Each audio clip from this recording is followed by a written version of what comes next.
If you're new to Pipedrive, then stick with me, follow along, and by the end of this video, I will have helped you to configure your account so you can be up and running and ready to sell using Pipedrive.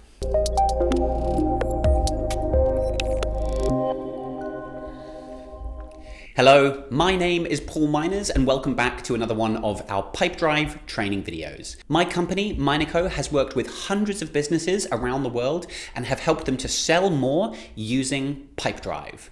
My last Getting Started video, which is a few years old now, has had over 68,000 views and hundreds of comments from Pipedrive users who watched that to get help setting up their new account. But Pipedrive is always changing, it's always getting better, so I thought it was time for a refresh. Now, this is going to be a very practical video.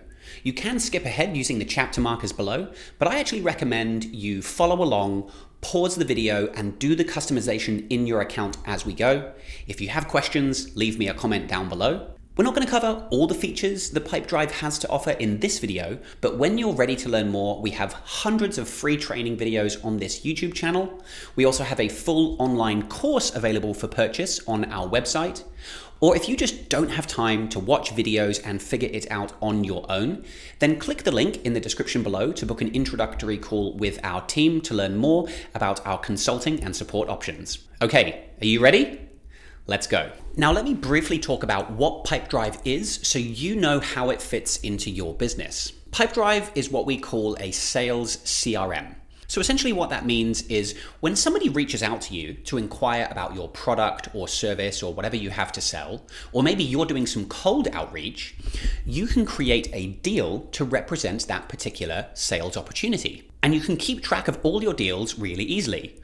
Very soon, we're going to customize the stages of your pipeline so you can see who are the new inquiries that you've just received, who are you gathering information from, quoting, who are you following up with, and which deals have you closed and won. With Pipedrive, you can centralize all of your notes, files, emails in one place, and you can even set activities to remind yourself when to follow up with particular opportunities. I've been using Pipedrive since 2015 when I first started working in mortgages. I now use it in my consulting business every single day, and I can say with confidence, we wouldn't be as efficient or as effective at selling as we are without a good CRM and a system like Pipedrive supporting us. It's also what I refer to as my source of truth. So it's where I store all of my contacts, not just prospects and clients that I'm talking to, but anyone in my professional network I create as a contact in Pipedrive.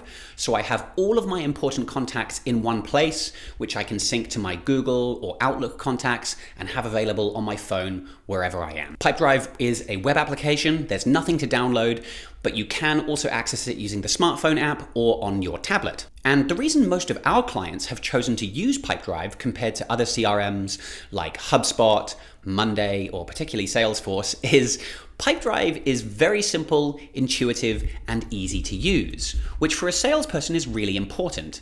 If it's not easy to use, you're probably not going to update it, and it will get messy very quickly. Pipedrive has been designed by salespeople for salespeople, and I think it's the best CRM in the market. It's why I use it. It's why I've built my entire business around helping customers with this CRM. Now, if you haven't already, the first thing you're going to need to do is sign up for a new trial. If you use our partner link, which I'll put in the description below, I'll also pin it as a comment, you can get an extended 30-day trial, which is more than the normal 14 days that you would get if you sign up directly. Once you sign up, you'll have a new account like this ready to go with some sample data and some basic stages already set up. But we're going to customize all of this. Now, the first thing I just want to point you in the direction of is your billing settings. You will have a trial. Again, you'll have 30 days if you use our link. And I've been put onto the premium plan here. If you click here to manage your subscription, you can see the different pricing options available. Now, Pipedrive recently revamped all of their pricing, and I'm going to link up here a video that we just released talking about these different options and who I think each option is best for, so go ahead and check that out. Now, as a Pipedrive reseller, you can purchase your subscription through my company, Mineco. You can use the link in the description to request a quote from us. Not only will we be able to provide you with a discount on the retail prices that you see here, but we can also offer some complimentary support. So even if you didn't use our link to sign up, contact us anyway if you're still in your trial and we can help you with your subscription. Now, this page that we're on right here, this is the default kind of screen that you arrive on when you log into Pipedrive. This is the deals page. Each of these cards represents a deal or sales opportunity that represents a conversation that we're having with a prospect. Now, depending on your sales process, you may choose to use the leads function in Pipedrive. I actually don't use this in my business because we receive very qualified opportunities. They're inbound and qualified. But if you do a lot of outbound prospecting, where you're cold calling and doing cold outreach to try and find new business, you can use this leads area. To create a new lead, I can click this green button up here. And let's say, for example, I am reaching out to a prospect that I'm going to try and sell my product or service. When I create the lead, the first thing I need to do is create a contact that represents the person that I'm trying to sell to. So for this contact person, let's say we're trying to sell to Tim Cook, and I'm going to create Tim as a new contact. And I can also link the lead to an organization, which is the company we're selling to. So we'll use Apple. So when I create this lead, I'm actually creating three things at once: a contact person, an organization, and the lead itself, which is linked to both of those objects. In here, I can put in Tim's email, and I can fill in other fields which we can customize later, but for now, I'm just going to save. So now I have a new lead, and if I click that, this is where I can start to capture information, store my notes, send my emails, and log my activities. Once I've then made contact with this lead and qualified them and confirmed that yes, they're interested, they're a good fit for the product or service that we have to offer, you can click the green button at the bottom to convert the lead into a deal. And I can move this onto my main sales pipeline, and I can put the new deal into one of these stages. So now if I go back to my deals, here we go, there is the Apple lead, or now it's a deal, and this represents a qualified opportunity. Now, if you've just gotten started with Pipedrive, the first thing I recommend you do to customize your account is to customize these stages for your sales process. Now, I should point out that you can have multiple sales pipelines to represent different revenue streams or different sales journeys in your business. You may just have one pipeline if you've just got one product or service that you're selling, but you may have multiple. For example, here's our sales pipeline in my business. This is our consulting pipeline. So anyone that contacts my company to learn about our consulting services, we have a deal that we manage through these stages. We have deals that are on hold, prospects, people we've booked a meeting with, people we're gathering more information from, people we've made some kind of offer to, we've sent them a proposal or quote, and people we are waiting for payment from. We then have a different pipeline for selling subscriptions. And you can see here, the stages are different. This is also a different revenue stream. It's subscription revenue, which is different from consulting revenue.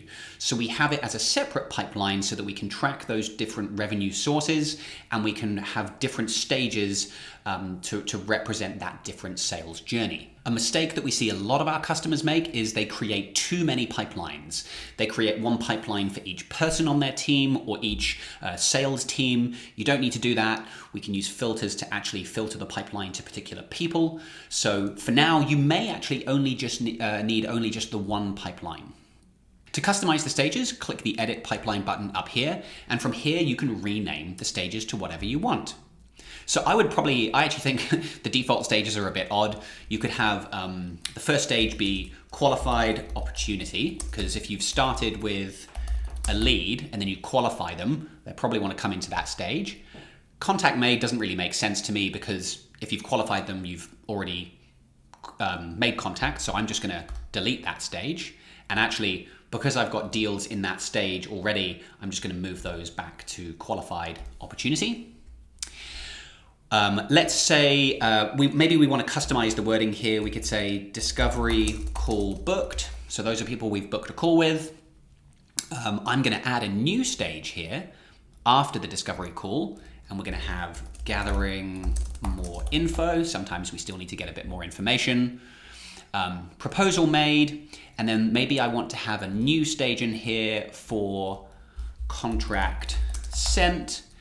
And then the final stage, for me in my business, I have waiting for payment. You might do yours differently. Let's just do that for now, waiting for payment. And then when they pay, I'm actually going to win the deal. So we can customize the wording and the order of the stages here. Also in these settings, you can customize the probability. Now, generally, the probability of winning a deal in the early stages is quite low. When we have a new qualified opportunity, maybe the probability of winning the deal at that stage is about 20%. As we book them onto a call, the probability increases. We gather more info, probability goes up. After we send a proposal, we're about 50-50 on whether we'll close the deal. But once we send the contract, maybe it jumps up to about 80%. And then once we're waiting for payment, the probability of winning the deal is more like 95%. Now, these probabilities are used to provide you with a weighted average deal value. So if you have $100,000 worth of deals in your pipeline, the probabilities get applied to help you work out what is the realistic revenue that you're likely to generate based on the probability of the deals based on the stage that they're in. And finally, we can choose to enable rotting. I don't recommend setting this up for every single stage because sometimes there are people who are going to take some time maybe to book their call because they're busy. But generally, once we've sent a quote or proposal, we want to maintain momentum as we're selling. So I'm going to set a rotting time here of 7 days. What this means is if a deal sits in this stage and there's no activity on that deal for 7 days, so either I or my sales team don't follow up, they don't send an email, they don't touch the deal for 7 days, the deal begins to rot and it goes red. And that's a way of highlighting deals that are starting to go stale or cold because you haven't taken action. So I'm going to turn that on for contract sent. Maybe it's going to be more like 14 days and then maybe like 5 days over here. So that's it now. I would also recommend turn on deal probability as well. This means that you can override these stage probabilities with a deal specific probability. So maybe you have very high confidence that the deal is going to close. You could apply a custom probability to update that weighted value.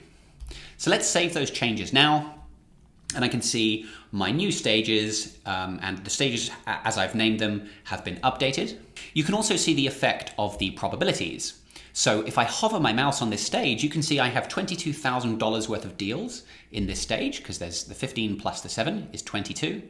But the probability is shown as $6,600 because it's 30% of these two deals in that stage. If I click up here, I can see the total value of deals in my pipeline, 117,000, and the weighted value.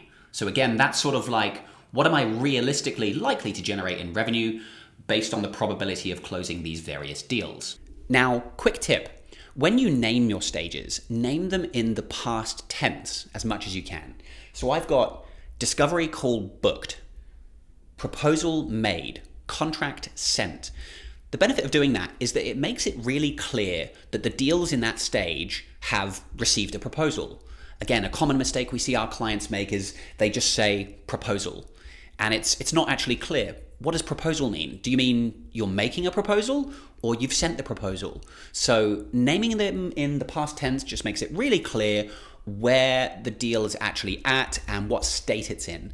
This is also going to be really useful later when we get into reporting. If we want to see the conversion rate through our sales process, we can see where people are dropping off and where are the weaknesses in our sales journey. Now, from this pipeline view, you can apply filters. So as I said, you don't need to create multiple pipelines for the different teams or people on your team. You can actually, when you've got more users in here, you can look at each person's deals. So I can look at Paul and I can see all the deals assigned to Paul. Or I can go to filters, and there are some pre-built filters if I want to see deals that I've won or lost, which is nothing right now. And I can even create my own filters. If I want to put in criteria here to find deals with a particular label or in a particular region. So this drop down up here, this is where we can control which deals do I want to look at any one point in time. On the left-hand side, we have different view options. We're in the main default pipeline view right now, which is what I personally work from. You've also got the list view. If you want to look at your deals from multiple pipelines in a spreadsheet style layout, you can view them like this. This is nice for seeing lots of information at once. You can actually customize the columns and add in additional variables like I want to see the probability or the currency. I can bring those columns in if I need to. There is also a forecast view. So when you're talking to somebody and you have a pretty good sense that they're going to proceed, I think this deal is going to close soon, you can set the expected close date on the deal here. So I'm expecting to win this next week. This means that in my forecast view, I can see how much revenue am I likely to generate if I close these deals in July, August, September, and so on. Now, once you've customized your pipeline, I would recommend you create an actual deal for an opportunity that you're trying to close right now. The best thing to do is use an actual example. You can create a deal from the green plus button up here. There's also a shortcut where you can import deals from a spreadsheet, and I'm going to link up here a video that explains how to import data from a spreadsheet. It goes through that process in more detail, so definitely check that out if you want to do an import. I can also create a new deal from the options up here, and similar to creating a lead, I can create or link the deal to an existing contact. So in this case, because I created Tim Cook as a contact earlier, I can reuse that same contact and organization, and I'm going to give my deal a name. So Apple website redesign. There we go. And I can choose what stage I want to put that deal in. So let's save that. Now, at this point, I want to point out that it is possible to have multiple deals in progress for a contact. So if I go to Tim Cook, if I come to the contact here from my deal, this is the contact page for this person. I can see the contact, I can put in their email, phone number, I can see their organizational details, and then down here, I can see the deals that I have in progress for this particular contact. Now, for most Pipedrive users, chances are you're only going to have one deal open in progress at a given point in time. So for example, let's say I'm trying to sell Tim Cook a website design project. And he agrees and he says, yes, I want you to design a new website for Apple. Great, really good deal. I would win that deal, and then that deal is now done, it's closed, it's won. Let's say that Tim then comes back 6 months or a year later and says, hey, we want to do some updates, or we want a new website again. I would then create a brand new deal. I would not, this is a common mistake, I would not go back and open or reuse the old deal. After you win a deal, closing that deal represents revenue that you've generated at a point in time, or it's like a transaction or an order that you've received. So when Tim comes back again 12 months from now, I can create a brand new deal, and I may then win or lose that deal for that particular opportunity. Because of the way that we use Pipedrive in my business, it is actually quite common to have multiple deals in progress. As I mentioned, because we have multiple revenue streams, for example, Warwick here, maybe I'm selling a Pipedrive project, and this is a deal that lives on my consulting pipeline. So I'm trying to sell support to this person. I've got that deal, but I also have a subscription deal. This is again a different portion of revenue. I'm trying to sell a subscription, and this is a deal on a separate pipeline. Now he may choose not to buy the subscription from us, so I might lose this deal, but he may decide to proceed with the project, so I would win this deal. So that's an example from my business how we often do have multiple deals running simultaneously. So now that you've created an actual deal that you're working on right now, if you haven't, pause, create a deal so you can follow along. Let me show you some of the ways we can capture important information about this particular opportunity. In the top left here, we have this summary section. This is where we can see high-level information about the deal. I can put in the value of the deal. So what is the revenue opportunity here? Maybe it's a $10,000 deal. That's the revenue I expect to generate if I win this deal. I can also, if I want, put products in here. This is a way that I can actually further break down that revenue or the opportunity into the specific products that this person is going to buy. So I can create a new product like website design, and I'm going to add a new product there, and my price for that is going to be $5,000. I can also create another product for SEO, maybe an SEO package, let's say. So we're going to create an SEO product, and that's going to be another $5,000. You have options here to put in product quantities, discounts, and taxes. And then when I save, that gives me the total value of the deal. And by using products, this could be useful later. I can actually generate quotes using the Smart Docs feature in Pipedrive. I'm not going to go into that in this video, but I will link up here a video of how we can actually send quotes using Pipedrive. So using products can be really a nice way of doing that. This also feeds into my reports. So later on, I can see how much revenue we'll be generating from different products or services that we offer. So that's where I can put in the revenue opportunity. Next, I have my deal probability. So right now, the probability of winning a deal in this stage is, I think it was 20%. But because I know Tim really well, I think he's probably going to go ahead. So I'm going to set that probability at 80% if I want. I can see the organization and contact person that this deal is connected with. I can add labels to the deal. I often suggest doing this for things like tracking how likely are you to win the deal. So maybe I say hot, likely to convert. I'm going to put a red label on there. And so that when I put that label on my deal and I go back to my pipeline, I can see there's the little red indicator there. I can see my hot deals that I'm hoping to win. I can actually then use that label in my filters if I want to see all of my hot deals. We can also set the expected close date. So I think we're going to win this deal next month by the end of the month, and that allows me to forecast when I'm going to receive that revenue. And finally, in the summary, I can add the deal to a follow-up sequence.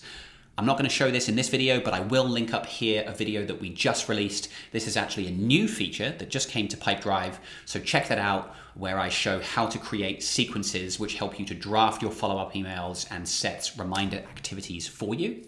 Now, moving down in my sidebar, we have this details section. And this is where we can create custom fields or data fields to track additional information that's relevant and specific to my particular sales process. For example, I think a really useful field that everyone should create in their account, and I would suggest pausing and doing this right now, is creating a field called deal source. One of the most useful pieces of information you can get from a CRM is, where are we getting deals from? That's going to help you to evaluate your marketing so you understand what types of marketing and what sources are generating deals and revenue for your business. So I can create a new field called deal source. And then for my field type, I can create text fields, multi or single option fields, numerical or monetary fields. So for this example, I'm going to create a single option drop down. So maybe, and then I can put in here my different sources. So I get deals from YouTube, Facebook, referrals, website inquiries. Let's just start with that for now. I can then decide, do I want to be prompted to fill in this field when I create a new deal? So when my salesperson creates a deal, they're going to have to fill this in. I can choose which pipeline do I want this field to appear on if I have multiple pipelines. And a really useful feature in some of the higher plans that Pipedrive has to offer is the ability to make a field required. So once I get to the sort of gathering more info stage, I do that discovery call, I ask them on the call, how did you find us? In order to move the deal to the next stage, I'm going to be required to fill that in.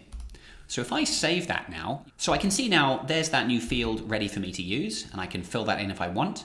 But because I've made it a required field, if I try and progress the deal without filling it in, Pipedrive is actually going to prompt me to fill in that particular field. Really useful little feature. If your sales team are notoriously bad at filling in details, you can make these fields required. So I would pause the video here. I would create a deal source field so that you can start tracking where your opportunities are coming from. Here's an example of some of the fields we've created in our actual Pipedrive account. We've actually got sections of fields here. So when we're selling a Pipedrive subscription, we need to capture certain information. We want to capture, what type of sale is this? Is this a new sale? Are we updating an existing subscription, or are we renewing someone's subscription? This is really useful for us to capture because later on I can report on, for the subscriptions that we've sold in a given month, how many of them were new subscriptions, updates, or renewals. I can capture information like what's our billing term, when's the subscription start or renewal date, and then we can store some IDs that we use to connect different systems to Pipedrive. I've also got some information down here, or fields down here, for tracking where did the deal come from. So who referred the deal? So a lot of our customers want to track referrals. So maybe this deal came from, let's look for Lindsay. Let's link in Lindsay Amoroso there. So I can link a contact. This is the person who referred this deal to me. You can even have monetary fields for tracking things like commission. Maybe I'm going to pay my sales team a commission on this deal. Or costs, what is it costing me to sell this subscription? And again, I've got our sources down here, so I can track where did the deal come from. So think of this details section as the place where you're going to input all the important information that you might want to refer to when looking at this opportunity. This is also really useful information to capture for reporting purposes later on. When you create custom fields, you can create them on the deal, like this deal source field that we've just created. We can also create fields for the contact person and the organization. Now, there are some default fields that we can already fill in, like labels, phone numbers, emails, etc. Organizations, we can fill in the address, website, and so on. Now, maybe I also want to capture things like this person's job title. So again, I can come here, I can customize my fields, and we're going to create a new field, and we're going to call this job title. And this time I'm going to make this a text field. And so now when I save that, by the way, I'm doing it here on this particular deal, but the customization that I'm doing here also has applied to every other deal or contact that I'm in the account. So I'm not just changing this one deal. And so now I can fill in the title for this particular person. So I would recommend pausing the video at this stage, create any necessary or useful fields in the details section, or if you want to track information related to the contact or organization, create some fields there. And by the way, if you want a more detailed tutorial on how to use custom fields and some of the options available, I'll link up here a video that we've made explaining the different options. Okay. We're nearly there. If you've been following along, well done. Stick with me. There's a couple more things I want to show you before we finish the configuration of your account. And then I'm going to wrap up by giving you a few tips on how to start using Pipedrive on a daily basis. Next, follow me, click your profile icon in the top right-hand corner, and let's go down to Company Settings. Now from here, I want you to go to Lost Reasons. This is where we can create predefined lost reasons to choose when you lose a deal. A couple that we basically always recommend for our clients, common reasons for losing a deal would be prospect didn't respond. That we send a quote, proposal, or we follow up and they just ghost you. Really annoying. Another one would be not convinced of price/value. So maybe they're just like, look, it's too expensive, or they don't see the value, not convinced. Another one is went with another option. Maybe they went with a competitor or some other option on the market, different product. I'll just stick with those three for now, but let me show you some of the other lost reasons we have in our main account. For us, some of these are specific to us. We have trials expiring, scheduling issues, timing's not right, rejected client, maybe they're a bad fit or low value. They canceled their call with us. No show, they booked a call, didn't show up, we're going to lose that deal, or they cancel their subscription. Now, the final thing I would do on this screen is turn off this option here, allow free-form reasons. I think this shouldn't exist in Pipedrive, in my opinion. I get why they've done it, but I would suggest turning this off. If you allow free-form reasons, it's going to mean your sales team can type in anything they want, and it makes reporting much more difficult. My advice, create a good list of lost reasons that capture everything here. And now, when you lose a deal, if I click my lost button up here, I can choose from one of my lost reasons. So I can say they went with another option, and I can put in a comment if I need to. So went with another agency. So I can lose my deal.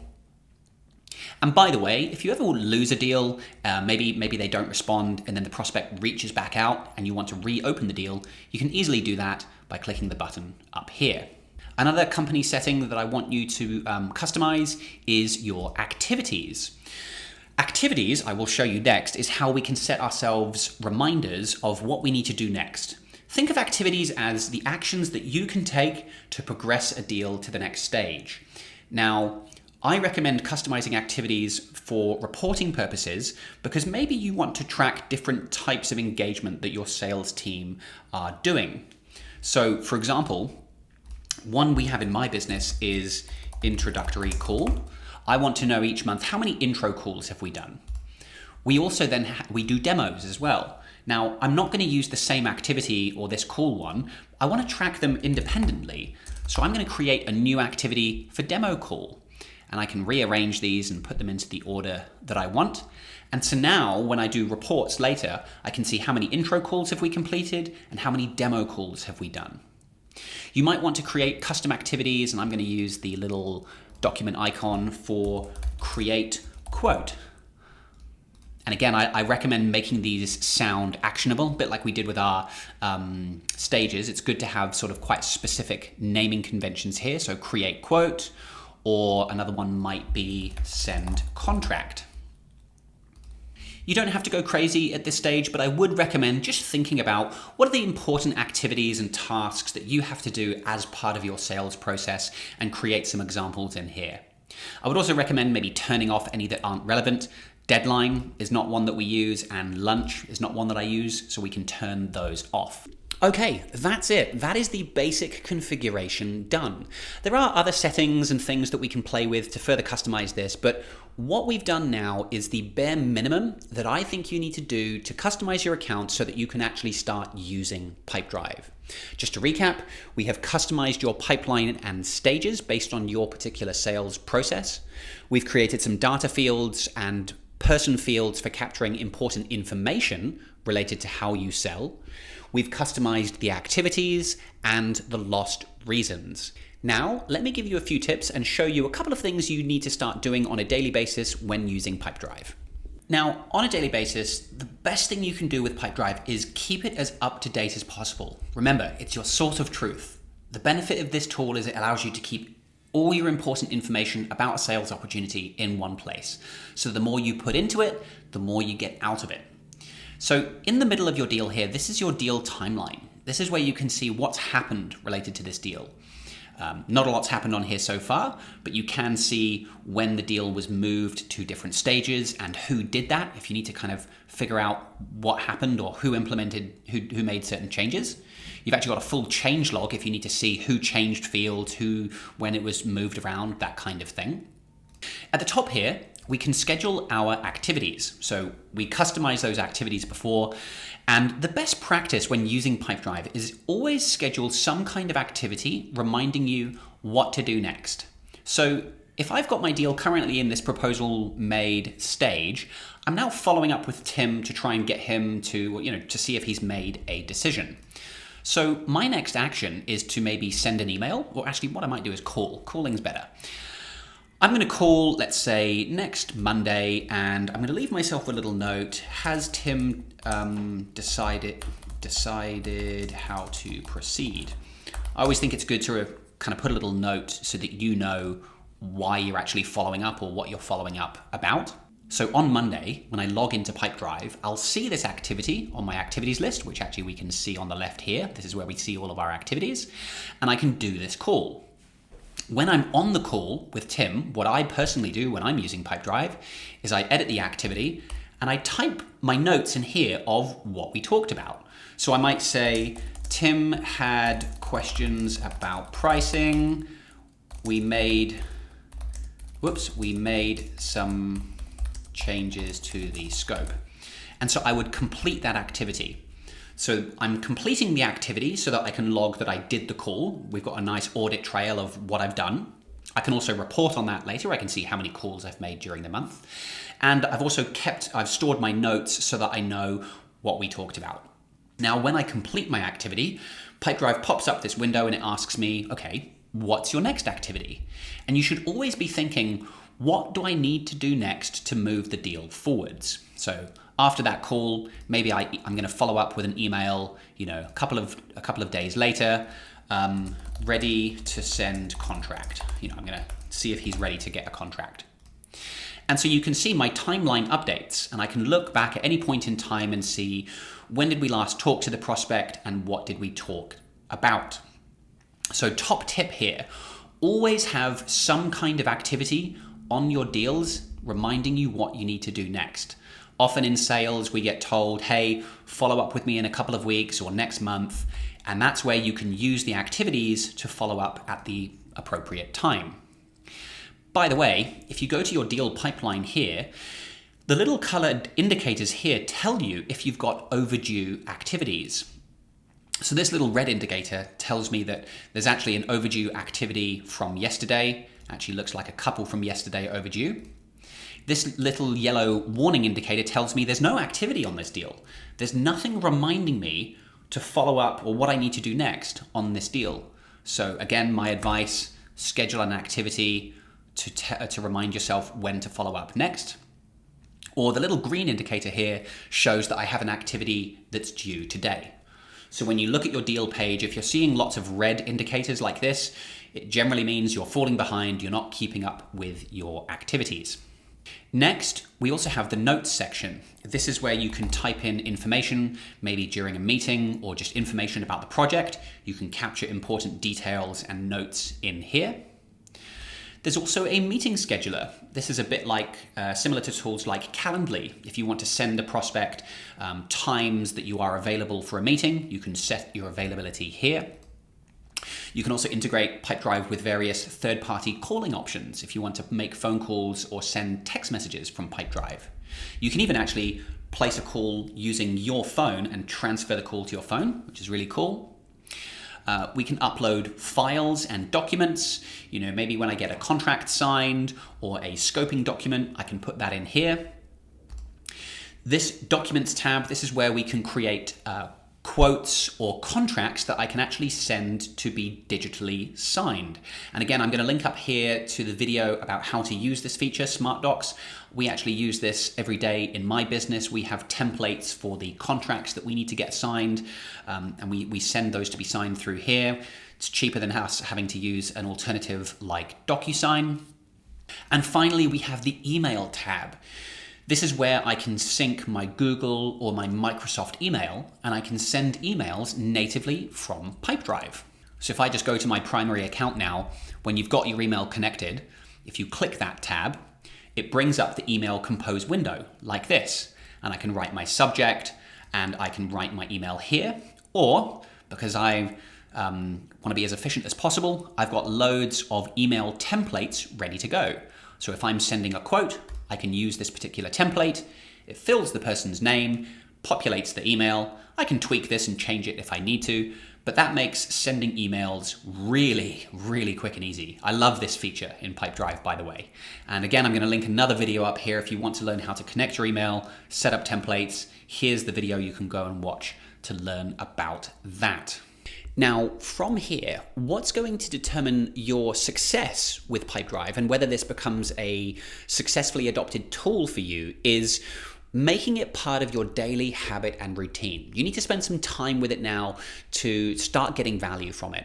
My advice is keep Pipedrive open on your computer throughout your workday. I always have it open in my browser so I can constantly refer to it. If a prospect emails you and they're inquiring about your service, quickly go into Pipedrive, create a new deal, set your next activity and what you need to do next, book them for a call. If somebody is ready to buy, find the deal, move it to the next stage, update your notes, send your next email. The more you start using Pipedrive, forming this new habit and ingraining it into your daily routine, the more useful it's going to be. And when you're ready, you can then move on and start learning about more of the powerful functionality and features that Pipedrive has. We really have just scratched the surface here today, but Pipedrive is a very powerful CRM. In other videos on my channel, I show how to create automations. For example, if you move a deal to a stage, we can use an automation to automatically create activities telling you what to do next, or to automatically send an email if you want to automate email follow-up. We've also got videos on our channel showing how to create reports and dashboards so that you can understand things like how many deals have I won, or how many deals have I lost and why? What's my conversion rate? How many activities does it take to close a deal? What's my average deal lifespan or velocity?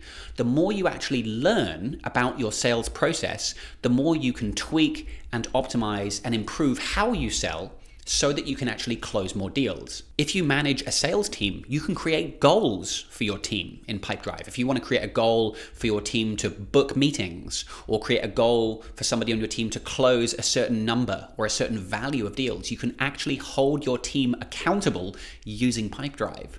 We really have just scratched the surface in this video, but we're going to link up here our YouTube playlist, which has all the other Pipedrive training videos on our channel. If this video has been useful, hit the like button and hit subscribe so that you can keep updated when we release new training videos and new features come out. Thank you very much for watching. Good luck selling with Pipedrive. I love hearing from subscribers and working with clients and helping them to save time and grow their business with Pipedrive. So I hope this has been useful. Thanks for watching, and I'll see you in the next video.